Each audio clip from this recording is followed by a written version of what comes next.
Sir சொல்லுங்கம்மா. நேற்று college ஸ்பீச்சுக்கு ஒன்று போயிருந்தீங்களா? அந்த சமயத்துல ஒருத்தவங்க வந்திருந்தாங்க சார், லேடி. அவங்க சரி. திருச்சில இருந்து வந்து மீட் பண்ணாங்க. ஓகே.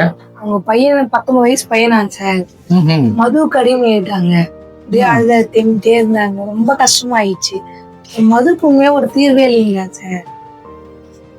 நமக்கு வர கமெண்ட்ஸ்ல பெருவாரியான கமெண்ட்ஸ் அதுவாக இருக்கு. படிக்காம இல்ல, ஒரு தீர்வு சொல்லணும்னு ஏகப்பட்ட பேர் கேட்கறாங்க. எனக்கு போன் காலையும் கேட்கறாங்க. ஆனா உண்மை நிலவரம் வேறையா இருக்கு சாமி. என்ன அப்படின்னா,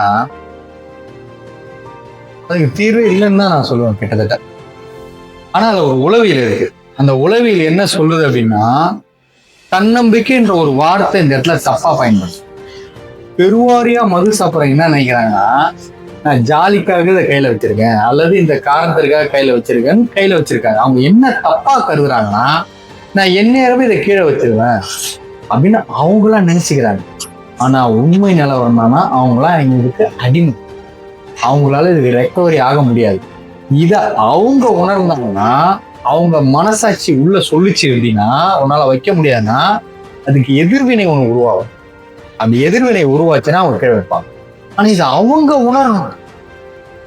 இல்லாட்டி அவங்க உணர்த்தணும், நீ அடிமை ஆயிட்டேன்னு அவங்கள வச்சுக்காதீங்க. நான் சொல்றேன், சீக்கிரப்படுத்தணும்.